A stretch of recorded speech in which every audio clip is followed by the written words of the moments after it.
Hi, and welcome to yet another episode of the Lucy and Tim Show. Common sense, comment about care. Well, as much common sense as we can muster in 45 minutes or so. Hey, Lucy, Yeah, I think I might find a little bit today. that would be different, wouldn't it? It would. But we've got an important topic today, and with no special guest today. We had a special guest at the last episode, and if you didn't see our episode with Hannah Montgomery from Grace Cares, we would encourage you to check it out because it was an awesomely good episode, wasn't it, Lucy? Yeah, it's full of lots of really useful information. It was, and we just mattered away for ages and Yeah. ages. It went really quickly. And I thought that Hannah was a very good special guest, didn't you? Yeah, she even found you an umbrella, didn't she? She did, for some reason, offer me on LinkedIn a three-wheeler scootery thing, which I declined. Yeah, and it got an umbrella in it. But having seen it then, I actually quite tempted, to be honest. So, we weren't really sure what we'd talk about this evening, but a little bit of WhatsApp conversation between Lucy and I, we came up with a topic. Well, Lucy did, not me. So this is Lucy's topic. No pressure. Bit bizarre for me to come up with this topic. I think actually, when we actually talk about what this topic is, I think it's half of my world and half of your world.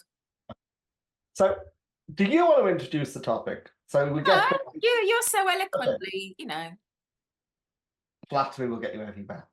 So, our topic is how we can empower and support managers of services when external professionals visit, which takes a bit of remembering, doesn't it, to get that right? And I've been that manager, owner of a service when professionals visit. And it's really easy to get it really badly wrong because you want to present yourself and your service and your team in the best light. And when people are under a little bit of pressure with very high stakes sometimes, like, for example, contract monitoring or safeguarding or not inspection anymore, assessment now, if it's CQC, inspection in other places, it's quite high stakes, isn't it? And it's easy to not speak. It's easy to get verbal diarrhea.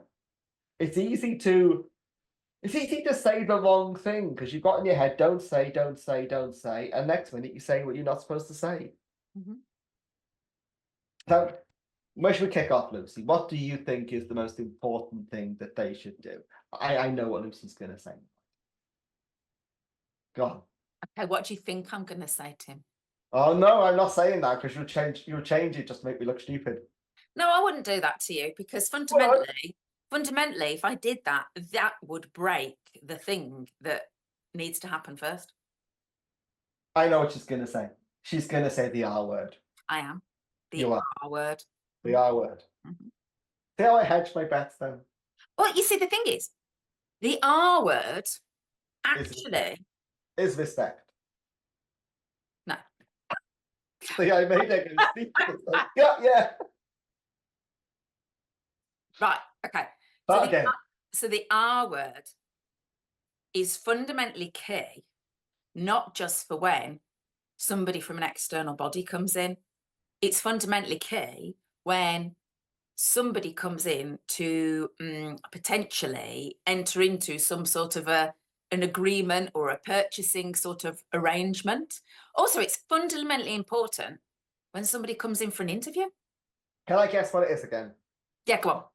Remember who they are. No, So it's not respect. It's not remember who they are. no. Okay, it's not those two. Okay. It's something I have to work very hard at because without it, I won't achieve the results that I would like the people I work with to achieve. Relax. No, No. no. Okay. So it's not remember who they are. It's not relax. It's not treat them with respect. It's rapport. Rapport. How could I forget? But the other the other three words are important as well, aren't they? Yeah, fundamentally. But if Ah. we think about it, we like people like ourselves. We do. Now, you were telling me an interesting story earlier. I was telling you about dogs. I met someone, dogs, and the person I met said that they'd run a bit late because they had to drop the dog off at the doggy daycare. Now I've got 3 dogs. You know I've got dogs. I've talked about dogs on our show. Lucy's got a dog as well, haven't you? I have. Your dog's called Mr. Woof, is that right? Well, that's But- his nickname. His name's OT. What's his name? Oti. OT. On social media, he's Mr. Woof, isn't he? Yeah.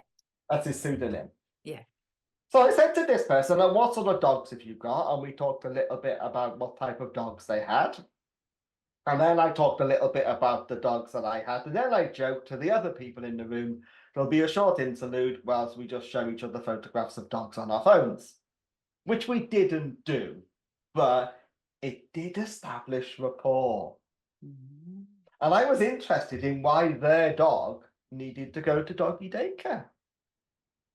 And because I've got 3 dogs, and during lockdown, they got quite used to having us around. And now when we leave them, one of them just goes, woo, constantly. Which you can watch on the CCTV and listen as well, if you wish. So even though we have a detached house and it doesn't really disturb the neighbours, it sort of distresses us a bit to think that the little darling is howling.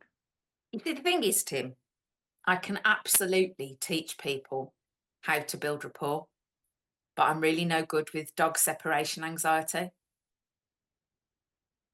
Does your dog have separation anxiety? No, but I think yours does because he howls does. for you. Yeah. It does.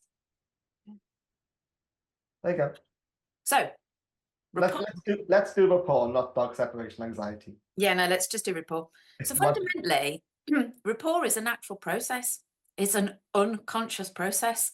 So we like people like us, and we can build rapport intentionally. So I kind of think that it wasn't just a natural coincidence that you ended up talking about the doggy situation. I kind of think maybe you might have done some of the conversation intentionally to build rapport. I disagree because I didn't think about it. You didn't think about it. Well, that's good. So you fundamentally built rapport unconsciously. I probably unconsciously did it intentionally. You mean it's just a way that you behave when you meet people potentially for the first time? Yes. So I know it is important, but it is not a planned, thought out process.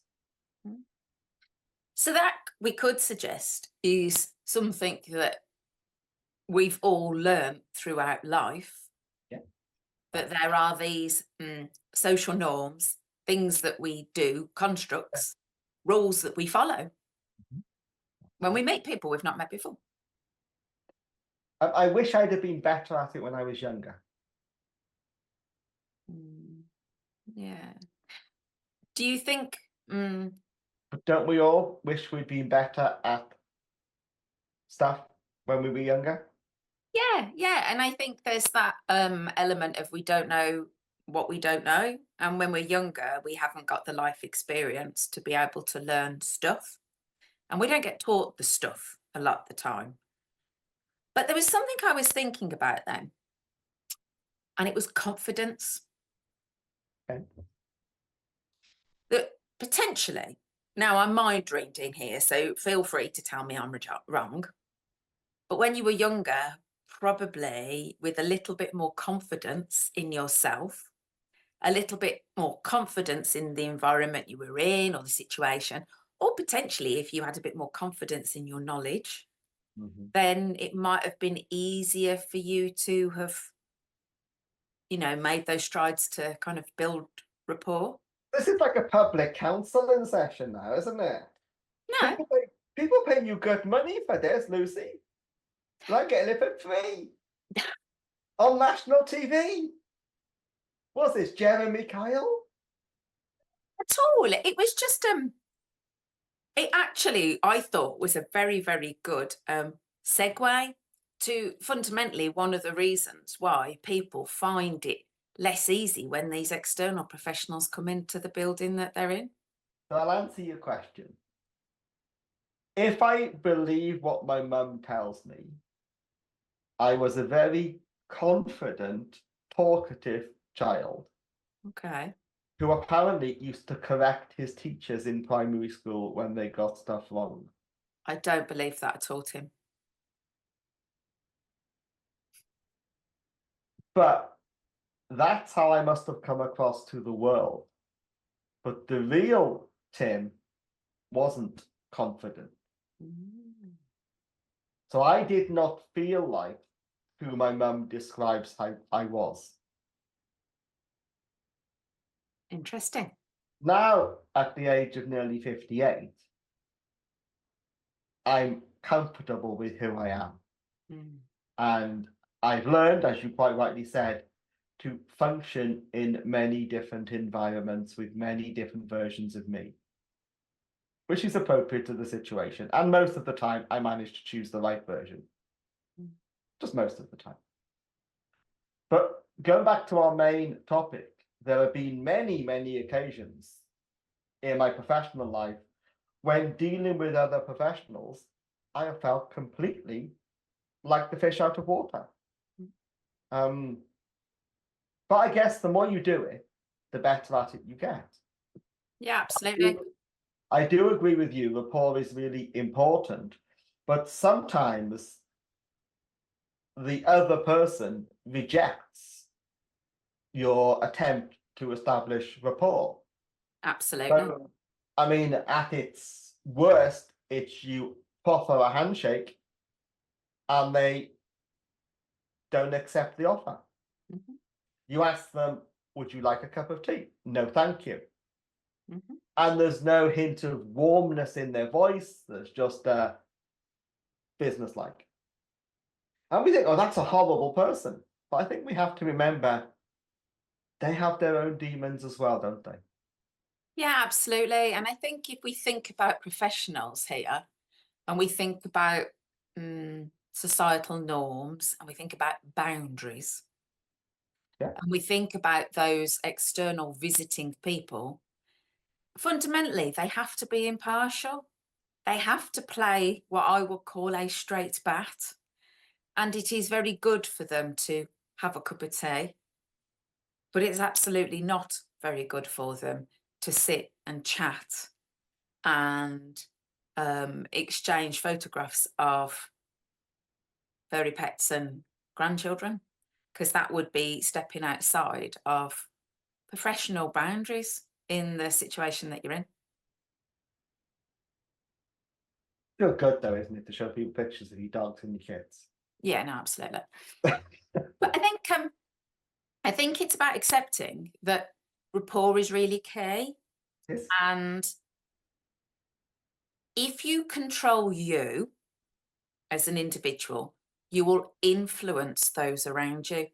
Now, if I open the front door to said visiting professional and immediately have a complete look of horror on my face and panic, perfectly demonstrated there, Tim. That didn't work if you're listening to this just with the audio. So for those of you just listening to the audio, I did a look of horror on my face. Yeah, it looked quite more like shock. Actually, it looked like you were in a very bad, like, headwind. But we've done the audio description, which proves that we are totally inclusive on the Lucy and Tim show. Completely. That was the audio description. She still, by the way, Lucy has now got a laugh on her face because she's still laughing at my shock horror in a headwind expression. Right, carry on. Yeah, so if we open that front door and we have this like really dramatic shock horror face, immediately the other person the other side of that door, in their head, even though they won't have realized it, probably already might be starting to think, what's going on here? So instead of a look of shock horror, should I answer the door with a look of crazed mad person instead? No, Is that not good? no, Should I just look completely neutral? no. Should I smile at them? Potentially, Potentially smile at them. How do you potentially smile? potentially. Well, you see, the thing is, I would like to think that depending on how you open the door, I mean, they might have pressed a buzzer and announced who they were. It might be that you're just opening the door to them and you say, hello, can I help you? And then they say, and you can smile. Or you can speak while smiling. Come on, I'm a bloke. That's multitasking. Excuse me. If the gentleman that has the great big red and white airline and does mortgages and hot air ballooning can encourage his staff to smile whilst on the telephone because it changes their voice whilst they're speaking. Richard Branson. I was going through Michael Ryan, Stelios. Which one's red and white? He does. He actively encourages his team members that when they're on the telephone to smile because it changes the tone and pitch of your voice, which is a great way to build rapport. I think there's another thing that's important as well as rapport, and it's related to rapport. Go on then. And it's something that you're particularly good at. And I've been attempting to upset for the last 5 minutes. What's that? State control. Because you've got to control your emotional state, haven't you? Yeah, so we open the door and immediately we see this person and we've recognised that lanyard, haven't we? I mean, potentially it might be the one that's maybe slightly navy blue with white. Is it navy blue? It's maybe a bit royal blue and white. Can it be? Maybe. Or it could be, is it still burgundy for the other one in England? Like burgundy and white. I can't remember. I've not seen one in ages, so I mean, I need to know. But anyway, there's something that I might. haven't seen them at all, because when I see them, I run around the corner and hide in a bush. Well, that's not very good modelling, is it, Tim? So we open the door and we see something that says, this is somebody that, oh my goodness me. And depending on where we're at as individuals, depends on where our brain goes, then it depends then on what our thoughts are as to what, they generate. And then that impacts our feelings. And then we get this change in our state. And then we have a behaviour. I get freaked out by seeing black portfolio files. Do you? Yeah. Oh, that's interesting. No, I know where it comes from. But people with black, the black portfolio files that has a zip around it? Yeah. Damn, I can't do that. Okay. Maybe we could talk about that later, Tim. Well, you put me on the clock and I'll have to pay for that. No, but that's really key. And you've brought up a really, really, really good point. Conscious triggers. So there's also lots of unconscious ones. And there's all that stuff that we have inside of ourselves called limiting beliefs. And there might be that thing called imposter syndrome as well.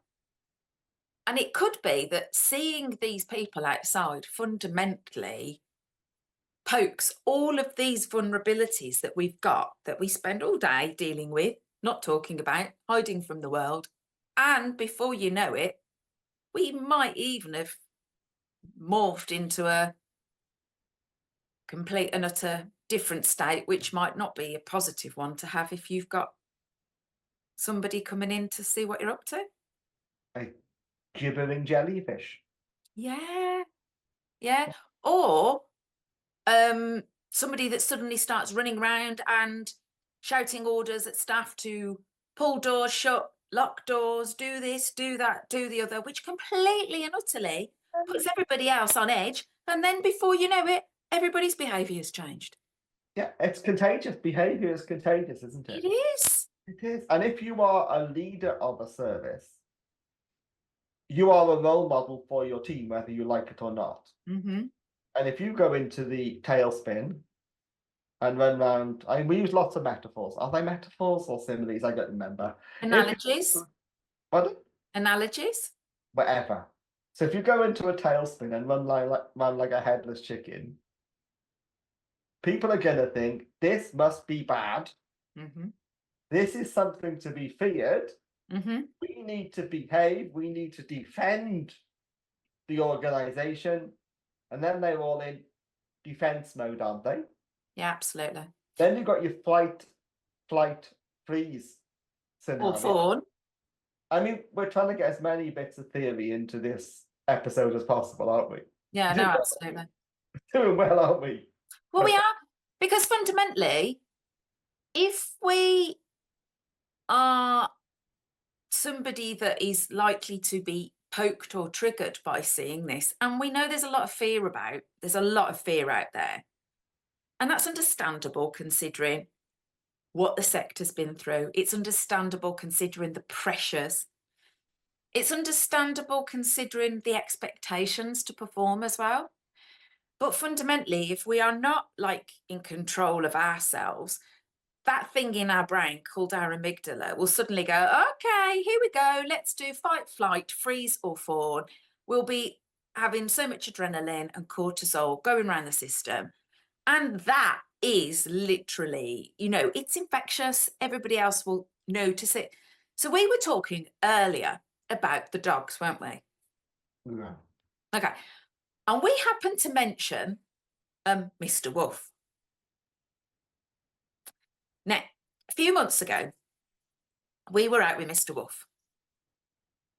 And we had a dog that was off lead, came and got right up in his face. And it was quite unpleasant. It was a dog that hadn't been socialised. Mr. Wolf, all 40 kilograms of very protective golden retriever, did not take kindly to this. He didn't take kindly to this because 4 weeks prior, he'd had another dog that hadn't been socialised off a lead, got right up in his face. And it was very traumatic for him and my son when they were out. The second incident where I was with my son, Mr. Wolf decided to put his tooth through his own lip. Did he put any teeth into the other dog? Oh, no, he didn't. He didn't put any teeth into the other dog. No. He just bit down on his own lip and put it through his own lip. That's a very wise thing for him to do. Yeah, possibly. So we then realised that we needed to get him some help. So we got him a dog behaviourist who worked with him. But what we were able to see is that our behaviour had changed based on the incidents that we'd been through. Yeah. So you saw the dog coming in his face. You tensed up. You gave all sorts of chemically smells off. He thought, my humans are under threat. I must defend them. I must bite something, but I better not bite the other dog because that'll get me in really big trouble. I know I'll bite myself. Yeah, and that's exactly what he did. So we had to work on ourselves. We had to work on him with his training and look at how we could look at ways of removing this reactivity that had appeared. My point here is that we're his leaders when we're out walking with him. He will take his cues from us. Yeah. And we have to remember that if I put my anxiety, my fears, my worries through that lead, he will then suddenly go, Mum's anxious, she's worried. I need to go into stupid idiot mode and be completely reactive to everything, even if it's a passing carrier pigeon. Do you know that I'm a visual communicator? Yeah, so you now can see my dog acting like a complete idiot with a carrier pigeon flying. Now I can see a manager in a care home with all of their staff on leads, transmitting anxiety down leads to their staff. Yeah, well, I think we need to make sure that that's really clear, that that's just not what we're talking about here. But if we talk about invisible leads, yes, yeah, so let's talk about energy. There's a connection, isn't there, between the completely service and the staff? completely and utterly, absolutely. So if I'm worried, staff will see that on my face. Yeah. My colour in my skin will change. My body language will change. This is all the subtle stuff that is picked up that we may not necessarily, unless we're really paying attention to it like I do, Now be let me consciously aware of. illustrate that with a real life example. So this afternoon, I've delivered a workshop for a group of managers for a care organisation on the new changes CQC single assessment framework. By the way, we did an episode on the single assessment framework a few months ago. And if you think you're interested in that, check out our episode on that. I've done 2 adverts in 1 episode. That's good, isn't it? I'm impressed. I'm impressed. You're going to get a star. Oh, okay. A star. No, I'm not impressed by awards at all, so I don't want any stars. And I was going to be very creative then and come to this part on the video and actually edit in a star. I thought that would be quite. I am not impressed by awards at all, so I don't want to start. Thank you very much. All right, then I won't give you one. Right. So I start my presentation about the CQC single assessment framework with what we have to remember is this is a tremendous opportunity for care providers. And then I explain why it's a wonderful opportunity. But I actually do believe it's a wonderful opportunity, actually. I can give them a dozen reasons why it is. But I want to start off. This is not something to be feared. This is not something to be scared of. It's an opportunity. And I then spend the next couple of hours working with them so they see that it is. I ended by saying, right, with all of the tasks that you've agreed to do, all of your actions, the most important one is to go and share with your staff. This is an opportunity for you to demonstrate you do an awesomely good job, but they've got to understand their role and responsibilities in that. Absolutely. That's energy, isn't it? That's Yeah, it me is. saying It to is. them, this is an opportunity. Take that energy that I'm sending you virtually, capture it, add yourself to it, and go and share it with your staff. But if I'm that manager and I'm sitting there with my head in my hands, they're going to start to do that as well. And there's a lot of what you've just said in that, the fact that it's empowerment. It's about knowledge and skills and owning it. It's about pride. It's about an opportunity to show the world, because literally your rating is going on the internet, which means it will be seen anywhere in the world. This is showing the world how amazing This is your you are. chance. This is your chance to shine. Shine. Hello. We're glad you've come. We've got so much to show you. Go easy, rapport. Absolutely. Even just saying the words, we're glad you've come to see us. You start to feel better yourself, don't you? Yeah, completely. At the end of the day, these are human beings. They're doing a job. They have lives like you. Yeah. They've got dogs, they've got kids, they've got worries, they've got mortgages and bills to pay. They studied dog poop this morning just as well as you did. You know, they've got all the same traumas. They've been stuck in traffic. They're worried that are they going to get home in time to see their kids go to Brownies? These are not robots. These are human beings. They're just doing a job like you are. And for the majority of them, they are genuinely looking for good. Yeah. Well, and their role is there to ensure that when that good is not there, that they ensure that those people that we care for are protected. by helping the provider to make it good. Yeah, definitely. As I've aged, I've come to realize that the majority of people actually set out with the intention to do a really good job. But I've also realized that quite a lot of people don't know how to do a good job, and they're doing what they think is a good job. And we could do a whole episode about that one topic, couldn't we? Yeah, no, absolutely. We should one day. I think what you're saying there is really super key, Because fundamentally, if you know your stuff, if you understand the laws, the regulations, and you know what goes on in Yeah. the business that you work in, why would fear even come anywhere close? So are you saying knowing your stuff, knowing the regulations, knowing your state of compliance, know where your evidence is, trusting your staff team are fundamental building blocks? Massively. But confidence as well is key, because you have to have the confidence in your own knowledge and also have the confidence in your own knowledge to be able to say, if something is said to you and questioned on something that is found, that actually, do you know what? Somebody is saying something wrong, and you can turn around and say, well, would you mind showing me which part of the regulation that is in? Thank you. That happened today. Somebody asked me a question, said, do we have to do this thing? And I said, no. They said, but we were picked up for not having this thing.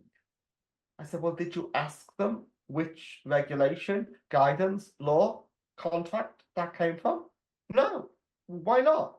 We didn't like to. We thought that they must be right. I said, well, they might be right. And what they told you should have done, yeah, it's good practice. No problem. But it's not a regulated compliance issue. And if they're telling you because they think it's a way for you to improve your service, great. But if they're telling you you need to do this because you're breaking the law or regulation, and it isn't the law or regulation, wrong. Mm-hmm. You're quite right, Lucy. People don't have the confidence to say, can you show me where that comes from? Yeah, absolutely. I mean, I would always advise care providers to have a copy of the regulations and standards to hand when you deal with regulators. Mm-hmm. Make sure it's a very well used copy of the regulations Mm-hmm. and show that you know the law. I mean, I've had arguments with regulators who've told my client things were in the regulations, and I've gone, I think you find it isn't. And then I've gone and got my regulations and said, well, which bit of that regulation does it say that in? They put you soon back off then. Yeah, yeah. But you can't do that if you don't know your stuff. And fundamentally, that is your responsibility. And if you don't, then ultimately you'll be accountable. And if something goes wrong and it, you know, if something happens and it's in your report and it is factually incorrect, and you do not do your homework on that stuff, that stays in your report. That's on you. Someone should run a whole day workshop on this stuff. Well, you see, the thing is, somebody said to me a few weeks ago about doing this, and I mentioned a workshop, and they said, no. And the thing is I can absolutely do all of the confidency stuff and all of that, but I just don't do the regulation stuff anymore, Tim. And that's the point. My knowledge and skills around this, I wouldn't even dare question somebody on the knowledge and skills anymore. I'd stand there and go, that's not my bag anymore.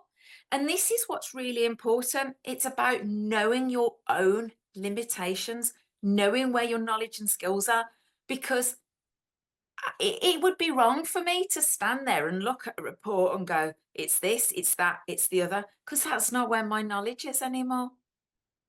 Well, you can teach them how to challenge a regulator. I can absolutely teach them with regards to, as an individual, how they do being themselves. Doesn't need to be specific to the regulations. I guess you can teach somebody and get them to work on themselves to be confident, because that's what I do. But fundamentally, my point is this: I wouldn't stand in a service today and be the registered manager because my knowledge and skills is not there anymore. And that is something in me that I recognize. And this is my point.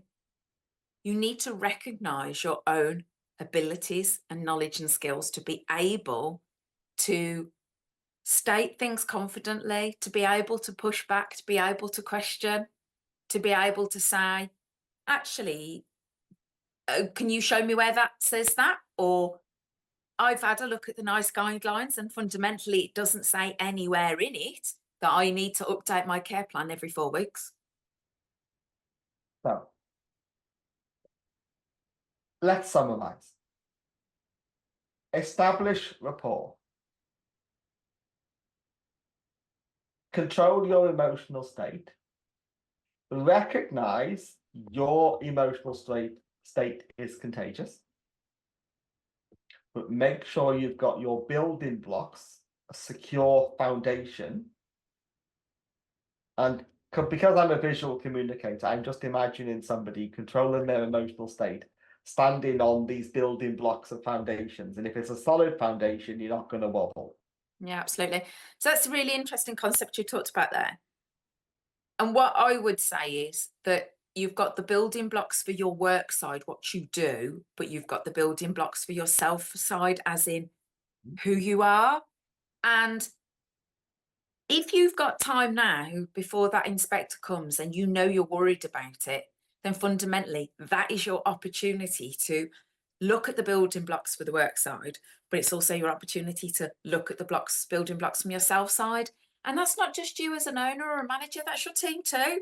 So if your team are not confident to talk to people who come in your service, then absolutely get them the support and help to get them confident. If your team do not have the knowledge and the experience, then absolutely get them the support to get them to have the knowledge and experience. Oh, good. I just realised we've just done another bit of theory. We've just done Herzberg and hygiene factors. Do you know what? There'll be lots of theory in this because we usually stay away from other people's theories, don't we? And it seems that today we've littered this episode just showing off that we know loads of theory. But actually, this is really key, Tim. Because if we didn't know what we were talking about, we fundamentally wouldn't talk about it. Very true. Mind you, quite a lot of people do. They do. They do. They do. I think we better stop that line of conversation now before we mention names, but we won't do that, will we? Do you know what? Do you know what, Tim? We won't do that. With my menopausal brain, I fundamentally probably wouldn't remember. Talking of menopausal brain, someone told me that I had a menopausal brain this week.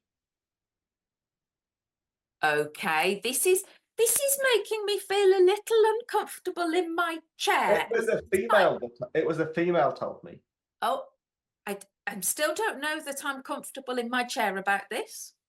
So I was delivering a training session, and I was in mid-flow illustrating an example. And when you facilitate, what you are saying and what you are thinking are two very different things.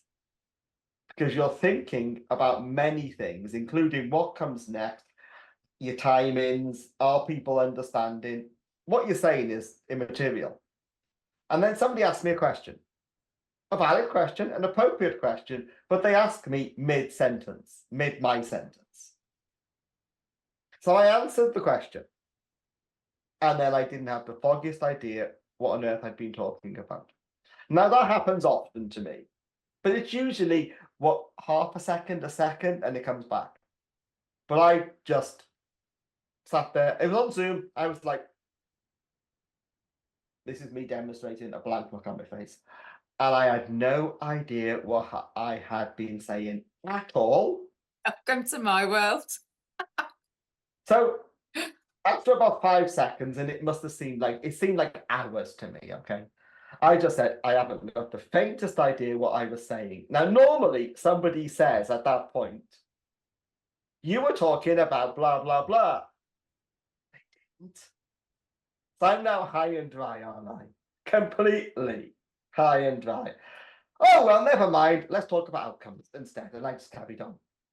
Now, all through the rest of the session, I am desperately thinking, please come back to me, please come back to me. And it didn't. 4 hours later, I realised what it was. That's a bit like, you know, when you've lost your house keys and you know you've lost your house keys and you're looking for your house keys and you know you've lost them. Your brain is giving you what you're telling it. So it's kind of a bit like if I was to say to you, don't think of a red elephant holding a yellow cup. I kind of wonder what you might be thinking about, Tim.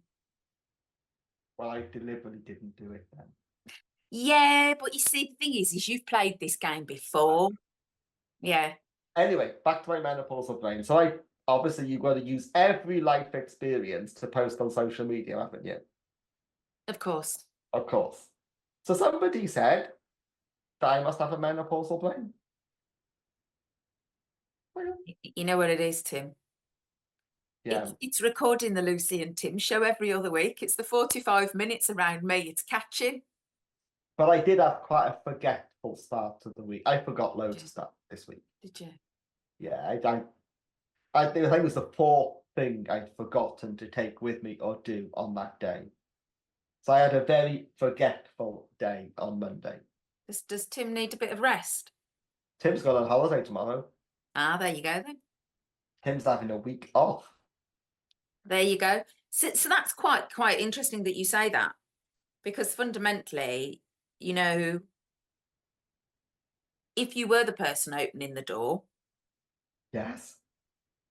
and you knew that you were a bit forgetful and that you were tired and that you were worn out and that you were going on your holiday tomorrow, those would all be things that you might need to consider when you open the door. Do you know we've recorded for 45 minutes? I know, that's impressive. Do you think we should stop? I think we should stop soon, otherwise our listener will get a little bit tired. Yeah. But So- do you know what? Do you know what though, Tim? What? We're having a regular amount of views. We have about 55-ish people that enjoy the content that we put out, which is lovely. That's twice as many as it was the last time you told me how many it was. I absolutely, I am to know that there's 55 odd people out there. Shall we tell them our big news? Have we not already told them our big news? Have we told them? I don't know, I've forgotten, I forget stuff. Oh, well, no, because the last time we kind of hinted about it, but we hadn't really agreed, had we? But we've agreed now. We have, yeah. Should we No tell them? going back now. Should we tell them? Yeah, why Do you want to tell them or shall I tell them? not? Tell them. Okay. So I've forgotten He's the month. forgotten. I've forgotten the month. Oh! For the people that are listening to this, watching this, Tim's face has just gone completely blank. He is now laughing with his head in his hands, and he's got a very good beetroot colour. The month in October at the Care Show. On the In- 10th, to be specific. On the 10th at something 45 in the middle of the day. Yeah, somewhere afternoonish some- time. Graveyard shift after lunch, right? Yeah. When you're all tired and your feet Yeah. are. We are going to do the Lucy and Tim show live on stage in the Care Show in the NEC in Birmingham. There are going to be queues around the block. No, absolutely. People are going to be outside for days in tents under umbrellas with hot dog stands. Yeah. Lucy's even suggested that we have t-shirts.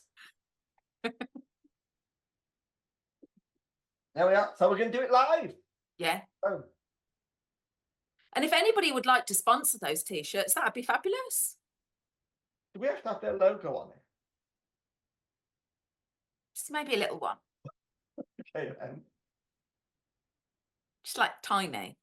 Please, Means that I don't have to buy the t-shirts, you see. I'm sure you can afford a t-shirt. So we'll wrap up this episode. So to our 55 listeners, Watchers. ish, hopefully more. Thank you for watching this episode of the Lucy and Tim show. As always, subscribes, likes, grovels, whatever, it really does matter. But we're not that bothered, to be honest. No. We like making these episodes. We like having these conversations. We like entertaining you. We like making you think. But ultimately, we like the fact that we might do some good. Yeah, And that's why we do absolutely. this. So I'm going to say bye-bye. And I'm going to say bye-bye too. And I'm going to say stop the recording.